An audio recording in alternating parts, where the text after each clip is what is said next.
जानते हैं कि हम सबकी लाइफ का एक इंटीग्रल पार्ट है। ऐसा कोई भी नहीं है जो कह सकता है कि मेरे लाइफ में कोई भी स्ट्रेस नहीं है। कम ज्यादा हर किसी के लाइफ में स्ट्रेस तो रहता है।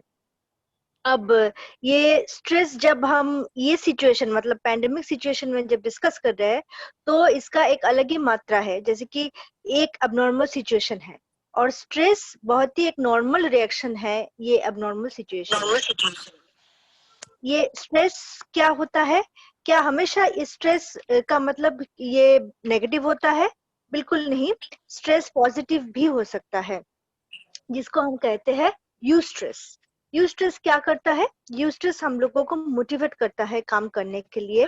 वो एक बहुत ही इम्पोर्टेंट और हेल्दी स्ट्रेस है, जो कि आपका परफॉर्मेंस जो है वो बढ़ाएगा एक हद तक। स्ट्रेस या एंजाइटी जो भी हम कहे वो बहुत जरूरी होता है, क्योंकि वो हमारे परफॉर्मेंस को बढ़ाता है। लेकिन यही स्ट्रेस अगर जरूरत से ज्यादा हो जाता है, तो या एंजाइटी, तो हमारा परफॉर्मेंस धीरे धीरे घटता रहता है, कम होता रहता है।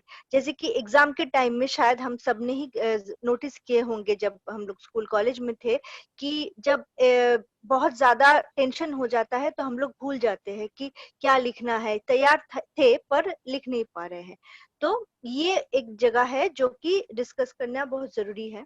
तो नेगेटिव जब हो जाता है स्ट्रेस, तब क्या क्या होता है? जैसे कि आप समझेंगे कि आप कंसंट्रेट करना चाहते नहीं कर पा रहे हैं।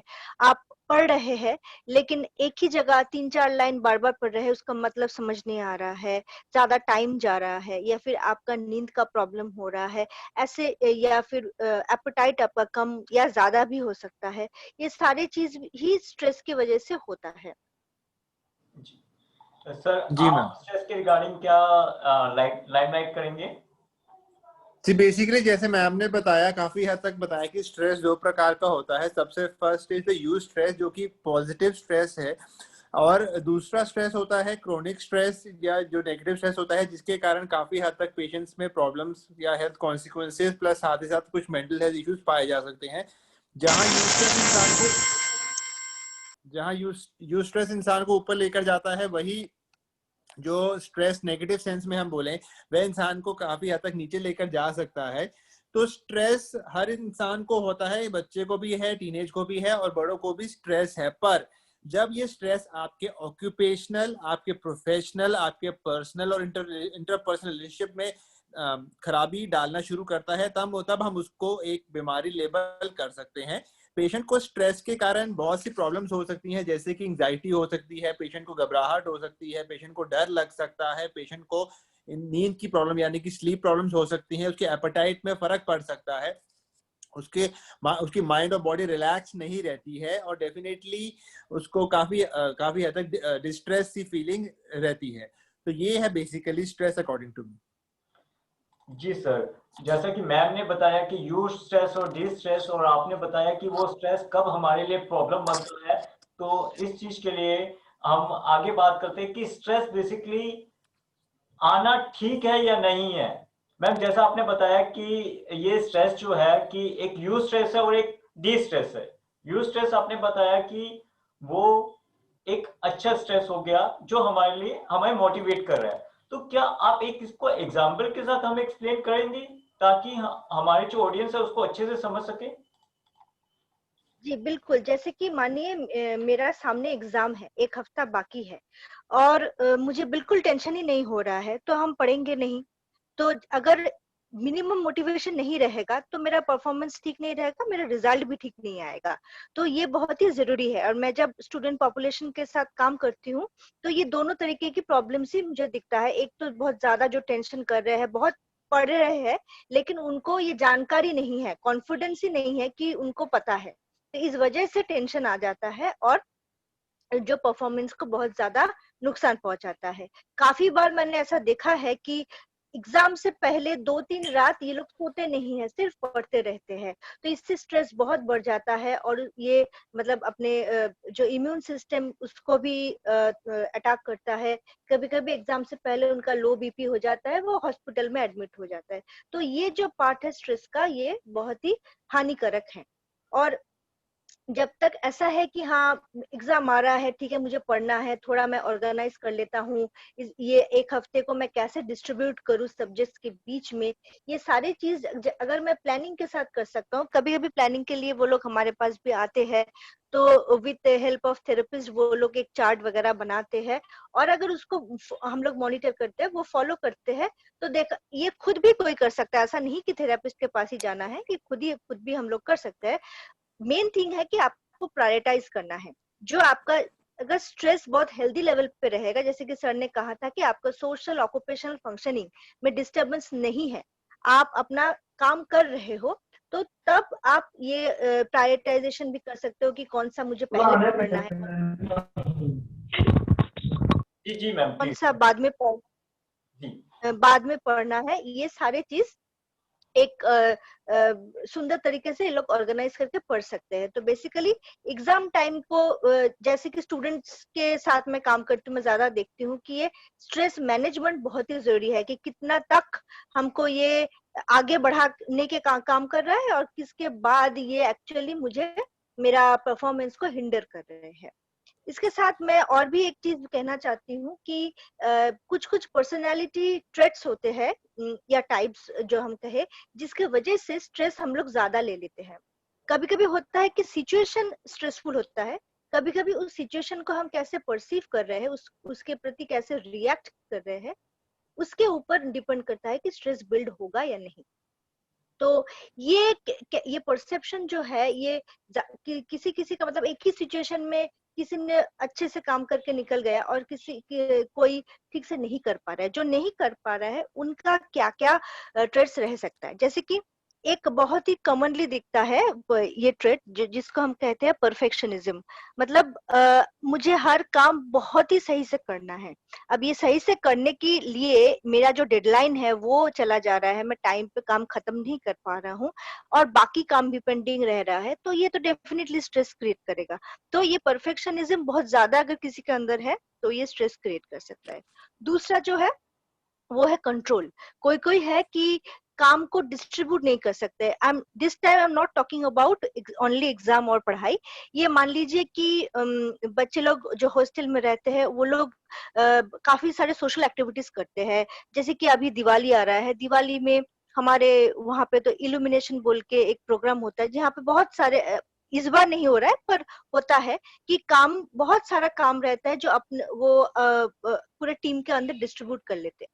अगर जो टीम का हेड है उसको लगेगा कि मैं किसी को ये रिस्पॉन्सिबिलिटी नहीं दूंगा, मैं खुद ही कर लूंगा, पता नहीं वो ठीक से कर पाएगा या नहीं, ये एटीट्यूड अगर रहेगा तो ऑब्वियसली मेरे अंदर स्ट्रेस बढ़ता जाएगा। तो दिस इज सेकंड।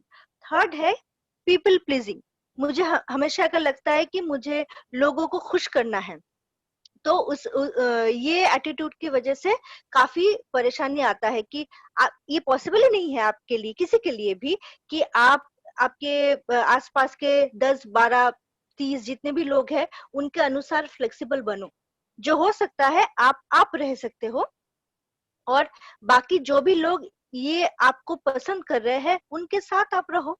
तो इससे क्या होता है कि टेंशन जो है, स्ट्रेस जो है वो कम होता है।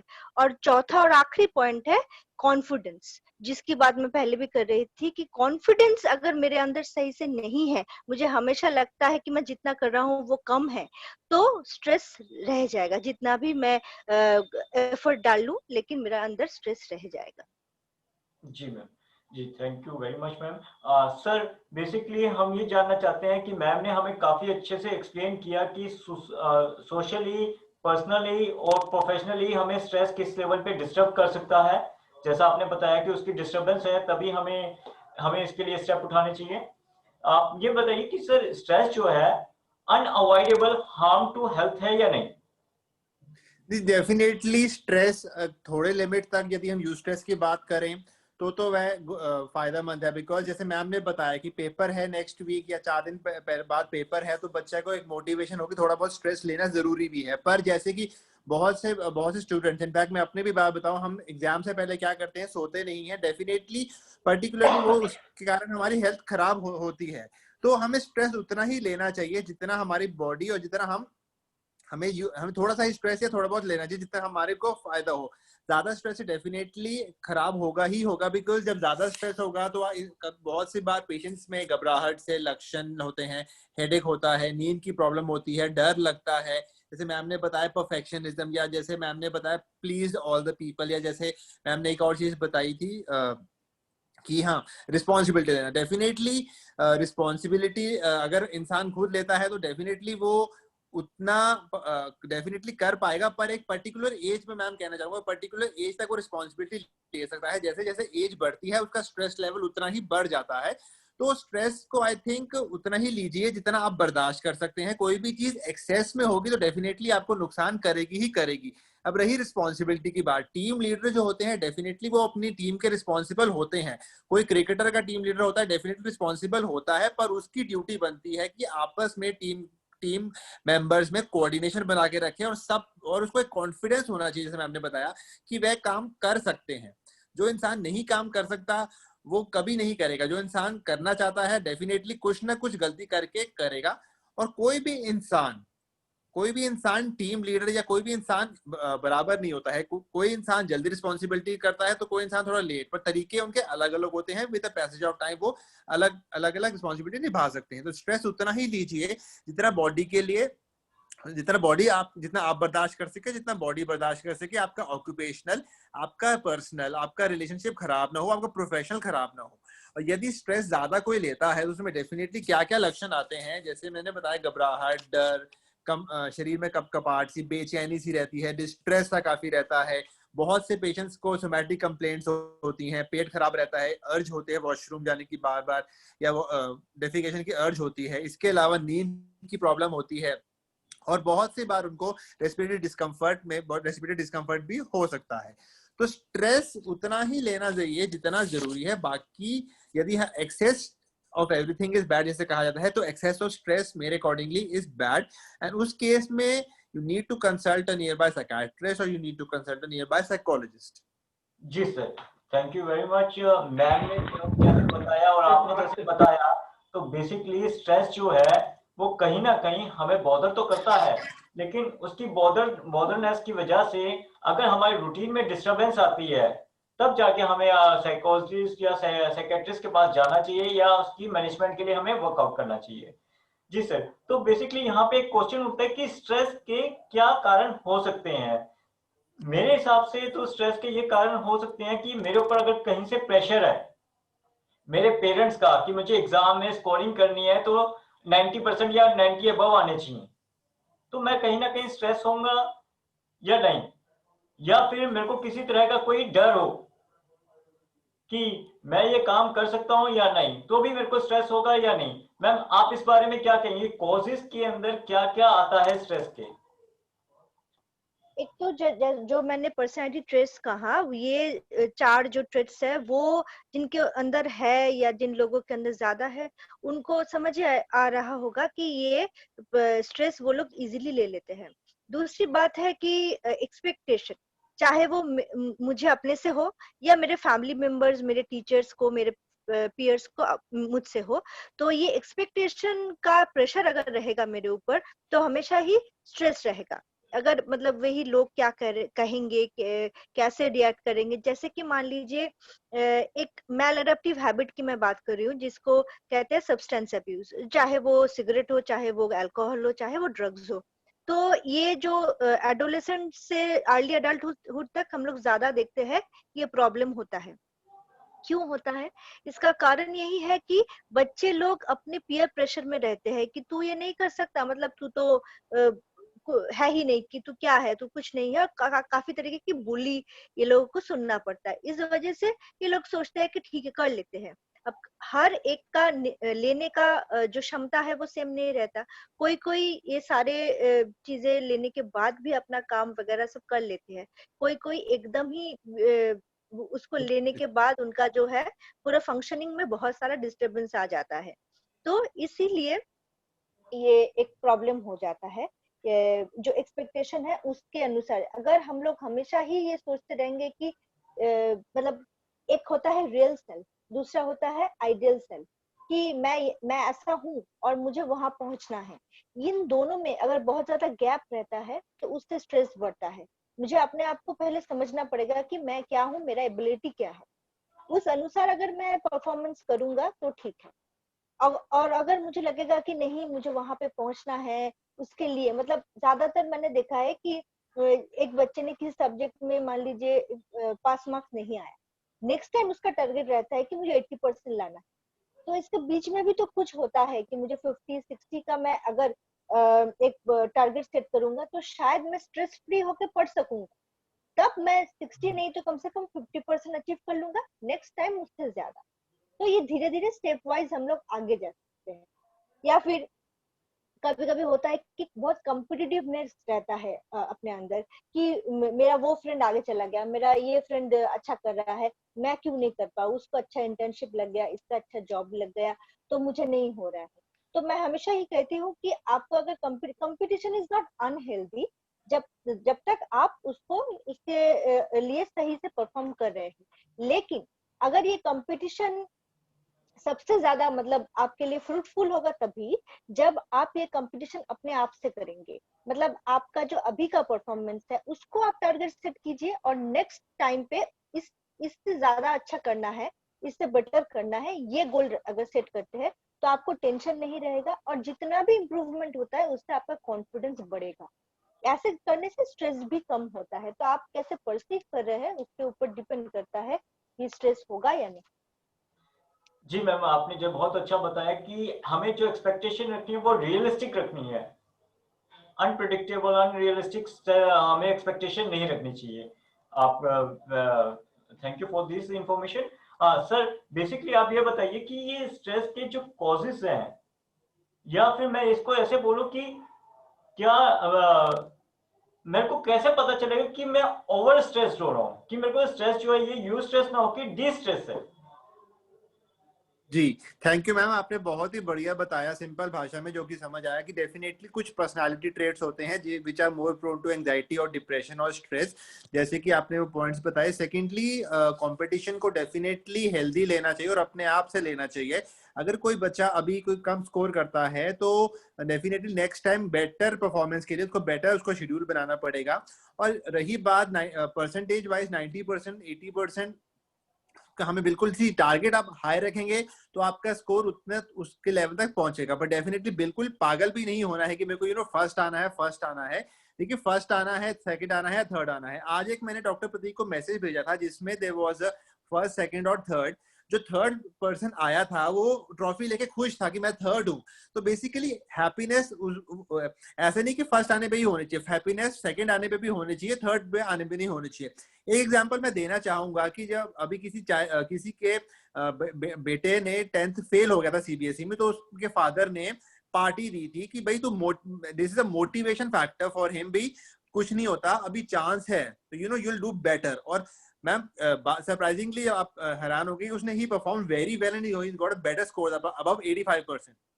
सो talking about the causes of stress, जो कि आजकल जनरल हम कॉजेज के देखते हैं, सबसे पहले तो जैसे कि किसी के कोई सबसे पहला है ये डिप्रेशन। डिप्रेशन के कारण बहुत से लोगों में स्ट्रेस होता है।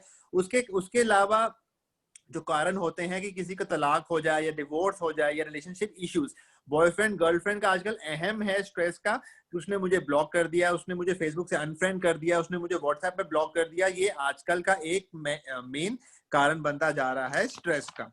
कंपटीशन में प्रॉपर स्कोर ना मिलना या अप टू द मार्क ना आना या जितना एक्सपेक्टेड है उतना ना आना, उसकी वजह से भी लोगों में स्ट्रेस बढ़ता जा रहा है।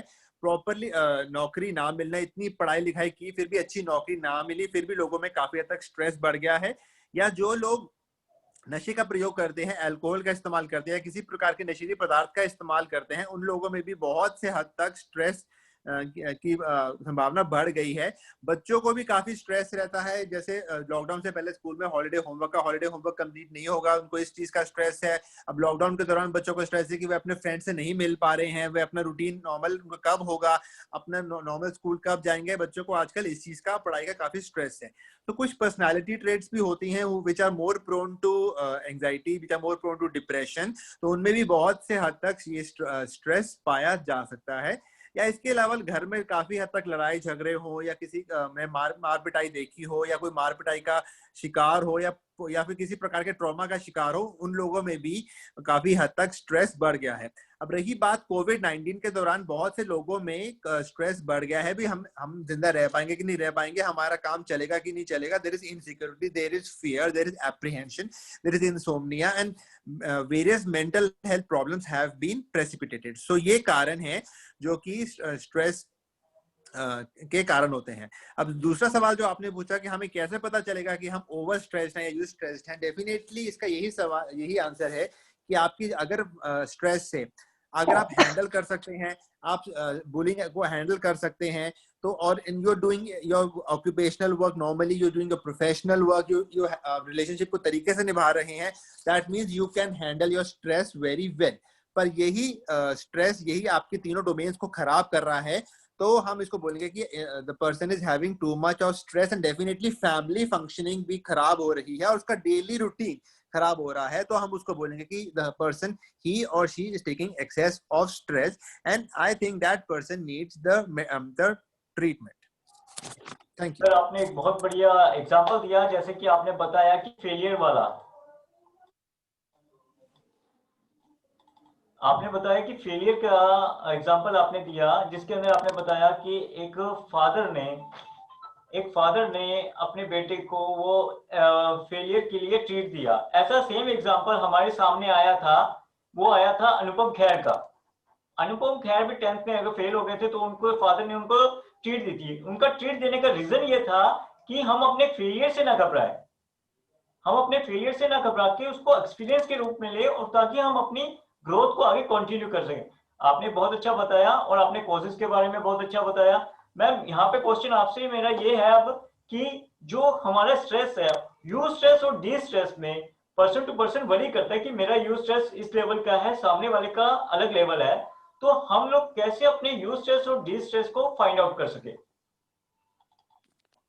देखिए, ये तो बहुत आसान है, क्योंकि जैसा हम लोग अब तक डिस्कस किए हैं कि जब तक मुझे ये दिख रहा है, मुझे समझ आ रहा है कि मैं जो भी काम है, जो भी परफॉर्मेंस सामने है, तो मेरा हल्का सा जो भी स्ट्रेस है, जो एंजाइटी है, उसकी वजह से मैं पढ़ रहा हूँ या फिर मैं अपना प्रैक्टिस सही से कर रहा हूँ, तो मेरा काम आगे जा रहा है। और मैं बाकी भी जो है, मेरा जो सोशल लाइफ है या फिर घर में भी जो लोग हैं, उनके प्रति मैं चिड़चिड़ नहीं हूँ, उनसे भी ठीक ठाक बात कर लेता हूँ, एक टाइम मैं उनके लिए भी निकाल पा रहा हूँ, तो दैट मीन्स मैं अच्छे से फंक्शन कर रहा हूँ।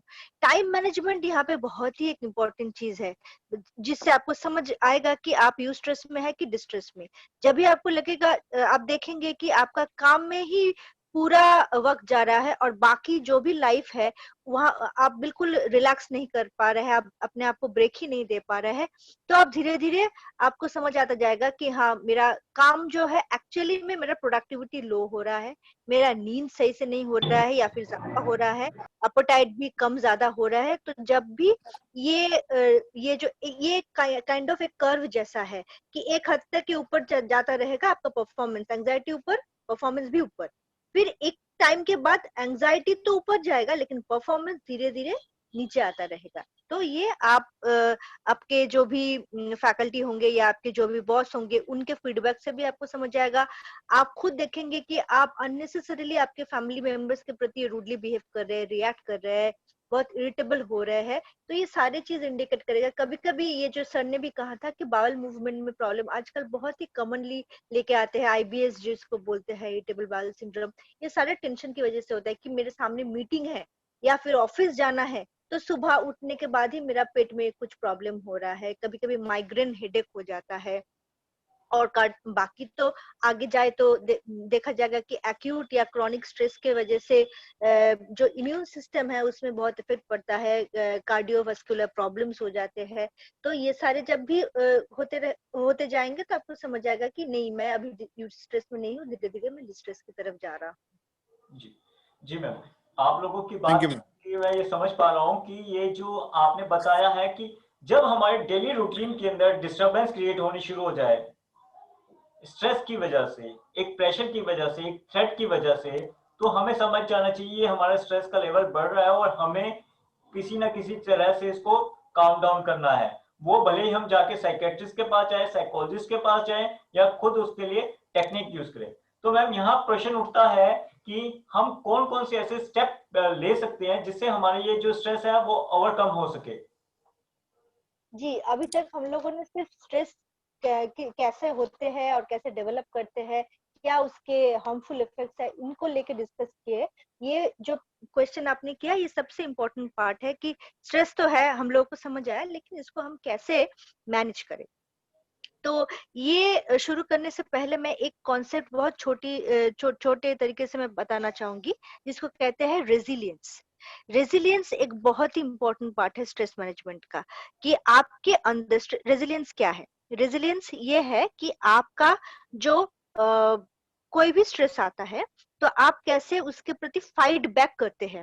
मतलब स्ट्रेस की वजह से हो सकता है कि आप मोमेंटरीली डाउन हो जाए, आपका जो भी है स्ट्रेस रिएक्शंस आए, लेकिन उसके बाद आप फिर से उठ के खड़े हो पा रहे हैं या नहीं, या कितना जल्दी उसको ओवरकम करके फिर से वापस वो स्टेट में जा रहे हैं, इसको रेजिलियंस कहते हैं। अब ये खुशी की बात है कि रेजिलियंस सिर्फ इनेट नहीं है, किसी किसी के अंदर में ये रेजिलियंस पहले से ही होता है और किसी किसी के अंदर में वो कम होता है। लेकिन अच्छी बात जो है, जो खुशखबरी है, वो ये कि रेजिलियंस हम एक्वायर भी कर सकते हैं थ्रू प्रैक्टिस। तो आप अगर कंटिन्यूअसली कुछ कुछ टेक्निक्स है जिसको आप प्रैक्टिस करते रहेंगे, तो आप देखेंगे कि ये स्ट्रेस जो है वो धीरे धीरे कम होता जा रहा है। ये टेक्निक्स क्या है? एक बहुत ही सिंपल टेक्निक जो है, जो हम लोग सभी डिस्कस कर लेते हैं कभी ना कभी, वो है रेगुलर एक्सरसाइज करना। एक्सरसाइज मतलब मैं बिल्कुल कहती हूँ कि जो भी आपके लिए पॉसिबल है, इजी है। ऐसा ही नहीं है कि आपको योगा करना है या बहुत ज्यादा मेहनत वाला करना है या आपको जॉगिंग पे जाना है। जो आपके पास अवेलेबल है, अगर आप रूम के अंदर भी आप फ्री हैंड कर लेते हो, या आपको साइकिलिंग अच्छा लगता है तो आप साइकिलिंग कर लो आधा घंटा, स्वेटिंग हो, ऐसा वाला कोई भी एक एक्सरसाइज। या आपको डांस पसंद है तो आप म्यूजिक चला के डांस कर लो रूम पे, तो वो भी एक्सरसाइज है। आपके एक कोई पेट है या फिर आपके घर में बच्चे हैं, उनके साथ आप थोड़ा सा खेल लोगे, थोड़ा सा मतलब एटलीस्ट आधा घंटा, 40 मिनट्स, तो वो भी आपका स्ट्रेस रिलीफ करेगा, एक काइंड ऑफ एक्सरसाइज हो जाता है। तो एक्सरसाइज जब भी हम एक्सरसाइज करते हैं तो एंडोर्फिन जो रिलीज होता है, उसकी वजह से हमारे जो पॉजिटिव एटीट्यूड होता है, मूड जो होता है, वो एलिवेट करता है, ऊपर जाता है। ये एक चीज है। दूसरा है कि आप कभी कभी ब्रेक भी लिया कीजिए। जैसे कि स्टूडेंट्स कभी कभी कहते हैं, लोग कहते हैं, मैं स्टूडेंट्स को लेकर काम करती हूँ इसलिए ये एग्जाम्पल ज्यादा आ रहा है, तो वो बोलते हैं कि एग्जाम टाइम पे पूरा टाइम पढ़ूंगा, 10 घंटा 15 घंटा सब पूरा टाइम पढ़ूंगा। तो आप 4 घंटा बैठे रहिए, लेकिन आपका प्रोडक्टिविटी 15 मिनट के जैसा हो रहा है, तो उससे कोई फायदा नहीं है। इससे अच्छा है कि आप 1 घंटा पढ़िए और 15 मिनट का ब्रेक लीजिए। और वो उस ब्रेक में मैं सजेस्ट करती हूँ कि आप कोई मोबाइल पे वो जो टीवी सीरीज वगैरह होता है वो सब ना देख के आप कुछ इंटरेक्शन वाला कुछ कीजिए। जैसे कि आप थोड़ा सा चल के जाइए, किसी से मिल लीजिए, बात कर लीजिए थोड़ा सा, या थोड़ा कॉफी पी के आ जाइए। एक एक चेंज, किसी से बात करना है, ऐसा करके आप फिर वापस आ जाइए, तो आपको दिखेगा कि नेक्स्ट 1 आवर का प्रोडक्टिविटी बहुत बढ़ गया। तो आपको 4 घंटा नहीं देना है, 2 घंटा में ही आपका काम अच्छे से हो रहा है। और ये जो लगता है कि टाइम वेस्ट हो रहा है, ये टाइम बिल्कुल वेस्ट नहीं हो रहा है, ये बल्कि आपको फ्यूल दे रहा है कि आप उसको एनर्जी रिगेन करके जल्दी से अपना काम खत्म कर पाए और अपना जो गोल है वो अचीव कर पाए। तीसरा होता है कि आप कनेक्ट कीजिए लोगों से। जैसे कि अभी ये जो पैंडेमिक सिचुएशन है, इसमें कनेक्शन ही एक प्रॉब्लम है, तो आप जैसे भी कर सकते हैं। मान लीजिए कि आपके आसपास आपको पता है किसी का जॉब चला गया है या फिर ठीक से जॉब नहीं लग रहा है, तो उसको एक फोन कर लीजिए, उससे एक मैसेज कर लीजिए, तो वो भी उसको भी अच्छा रखेगा, आपको भी अच्छा रखेगा। या फिर आप चाहे तो वीडियो कॉल के जरिए बात कीजिए, ग्रुप जो कॉल्स होते हैं, या फिर एक साथ दोनों दोस्त कोई डिश बना लीजिए वीडियो कॉल के जरिए। ये सारी चीज जो है वो चेंजेस लाते हैं थोड़ा सा हम लोगों को। ये जो एक मोनोटोनी है, जो काम हम लोग बाहर नहीं जा पा रहे हैं, कुछ और काम ठीक से नहीं कर पा रहे हैं, अननेसेसरीली बाहर नहीं जा पा रहे हैं, तो ये सारी चीजें कम कर देता है। या फिर आप कोई वर्कआउट ग्रुप या फिर आप कोई डांस ग्रुप ज्वाइन कर लीजिए, जो कि ऑनलाइन है, अभी सब कुछ हो रहा है, तो ऐसा कुछ कुछ करने से भी हेल्प होता है। इसके अलावा एडिक्वेट रेस्ट लेना, कि मैं हमेशा कहती हूँ स्टूडेंट्स को कि आप मिनिमम 6 आवर्स सोया कीजिए, चाहे आपका जितना भी एग्जाम रहे, जो भी रहे। इससे कम अगर आप सोएंगे तो आप जो भी पढ़ रहे हैं वो ब्रेन में रजिस्टर नहीं होगा, तब तो जाके आपको रिकॉल करना है, फिर लिखना है, तो ये सारी चीज में बहुत ही प्रॉब्लम आ जाता है। और हेल्दी खाने का हैबिट रखना चाहिए, कोई जंक फूड नहीं, बिंज ईटिंग नहीं कि रात को 3 बजे कुछ खा लिया, ऐसा नहीं। आपको हेल्दी फूड जो है वो और टाइम टू टाइम उन चीजों को लेना है। और आप जो कर सकते हैं कि आप कभी कभी अपने आप को थोड़ा एंटरटेन भी कर सकते हैं, जैसे कि आप कभी बुक पढ़ लिए, कोई पॉडकास्ट सुन लिए, या आपके पास कोई हॉबी है, जैसे कि आप गार्डनिंग पसंद करते हैं, कुकिंग पसंद करते हैं, कुछ भी कोई इंस्ट्रूमेंट बजाना पसंद करते हैं, तो कुछ भी चीजों में अपने आप को थोड़ा सा एंगेज कीजिए। और जो भी स्ट्रेस है उससे अपने आप को डिस्ट्रैक्ट कीजिए। इसको बोलते हैं distract and engagement technique, distraction and engagement. तो ये भी काफी हेल्पफुल होता है। ऐसे बहुत सारे टेक्निक्स है। जी जी। सर, आप इसके रिगार्डिंग क्या बताना चाहेंगे, कौन कौन से मैनेजमेंट टेक्निक्स हैं जिसकी वजह से हम स्ट्रेस को ओवरकम कर सकते हैं और अपनी लाइफ को स्मूथ बना सकते हैं? देखिए, मैं कुछ देसी तरीके बताऊंगा, फिर मेडिकल मैनेजमेंट बताऊंगा। देसी मीन्स कि जैसे कि मैम ने बताया कि इंसान वो काफी स्ट्रेस लेता है, जो कि लोगों के प्लीज करता है, लोगों की बातों के बारे में बॉदर करता है।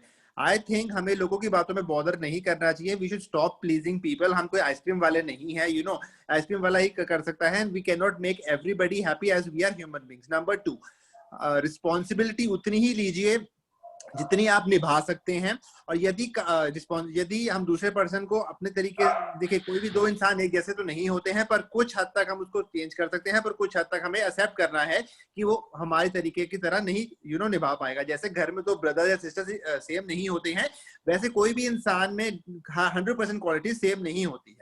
अब इसके अलावा लाइफ में पॉजिटिव एटीट्यूड रखना है। नेगेटिविटी तो पूरे ब्रह्मास्त्र में फैली हुई है, तो आई थिंक पॉजिटिव एटीट्यूड रखने से आपका इम्यून सिस्टम फाइन रहता है। स्ट्रेस को फाइट कर सकते हैं। एंडोर्फिन रिलीज होते हैं एक्सरसाइज करने के बारे में, जो कि आपको हैप्पी रखते हैं। रेगुलर एक्सरसाइज करनी है। रेगुलर एक्सरसाइज 30 मिनट्स करनी है। किस फॉर्म में कर सकते हैं? डिफरेंट एज ग्रुप के लिए डिफरेंट एक्सरसाइजेस होती हैं। फॉर एग्जांपल रनिंग कर सकते हैं, जॉगिंग कर सकते हैं, आफ्टर 50-60 आप रेगुलर वॉक कर सकते हैं, और कुछ पर्टिकुलर स्टेप्स करने हैं 30 to 45 मिनट्स।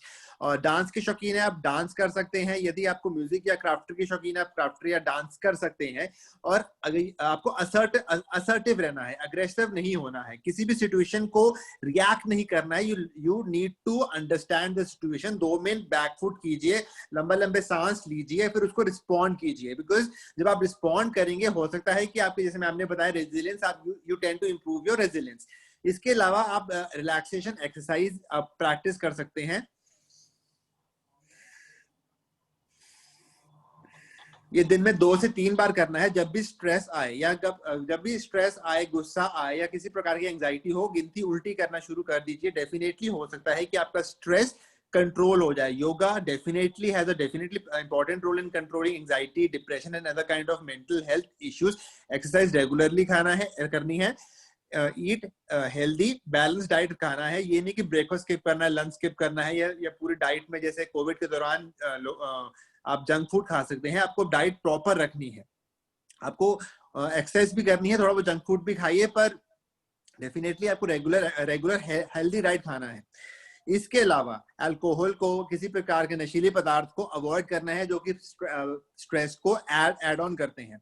और जो पर्सनालिटीज जिनको पता है कि they are more prone to anxiety, they are more prone to depression, and they have an insight कि भाई हमें ज्यादा एंजाइटी होती है, we are more prone to depression, I think उनके लिए regular counselling is must. And यदि आपकी काउंसलिंग के साथ साथ हम कुछ as a psychiatrist, I would like to say that you can have some, we can give you some anti-anxiety medicines, ताकि आपकी एंजाइटी, ताकि आपकी डिप्रेशन, ताकि आपका स्ट्रेस ओवरकम हो जाए। और स्ट्रेस उतना ही लीजिए जितना आप बर्दाश्त कर सकते हैं, क्योंकि nobody is born perfect। और रही बात सक्सेस या फेलियर की, success and failure they are part of life, and जहां फेलियर है उसके बाद सक्सेस होगा। लाइफ जैसे अप्स एंड डाउन होते हैं, वैसे ही हमें हमेशा सक्सेस नहीं मिलेगा, हमें कभी कभी फेलियर भी मिलेगा, पर failure there always a learning lesson. उसको स्ट्रेस समझ के उसको स्ट्रेसफुल इवेंट ना बनाए। ये है मेरा से regarding stress management. Thank you very much. ये हमारा लास्ट क्वेश्चन था। अब तो हम इस सेशन को कंक्लूड करते हैं। तो बेसिकली जैसा आप लोगों ने दोनों ने बताया कि स्ट्रेस जो है वो कहीं ना कहीं इमोशनल और केमिकल डिस्टर्बेंस है हमारी बॉडी के अंदर। तो हमें बेसिकली हमें केमिकल को बैलेंस करना है। केमिकल को बैलेंस करने के लिए आप लोगों ने हमें जो टेक्निक्स बताई हैं, एक तो डीप ब्रेथ एक्सरसाइज मस्ट है जो हमारी इमोशंस को हमारे कंट्रोल में लेके आएगा। एक हमारी डाइट है जो केमिकल को बैलेंस करेगा। इसके अलावा जो एक्सरसाइज है, फिजिकल एक्टिविटी है, वो जरूरी है जो हमें करनी चाहिए। ये है मैनेजमेंट की टेक्निक्स, हमें इसको फॉलो करना जरूरी है। हमें केमिकल को बैलेंस करना जरूरी है, जिसकी वजह से हम अपने स्ट्रेस को, अपने रूटीन को और अपनी ग्रोथ को कंटिन्यू रख सके और स्ट्रेस से ओवरकम कर सके। तो thank you so much sir, thank you so much ma'am for coming this session and give us a valuable information. Thank you so much. So guys, we will right back after a few days एक नए session के साथ, एक नए topic के साथ। तो हम लोग फिर वापस मिलेंगे। Thank you so much everyone. Happy Diwali and happy Diwali to all. Yeah, happy I have Diwali one to all. question. Can I? Sorry, Yeah, just speak brother, first. we have not enough time right now. We have a very busy schedule. You can mail us on our mail ID. I provide a mail ID. You can mail on mail ID. Okay, okay. Thank you very much, everyone. Thank you, everyone. Thank you. Thank you. Very good session.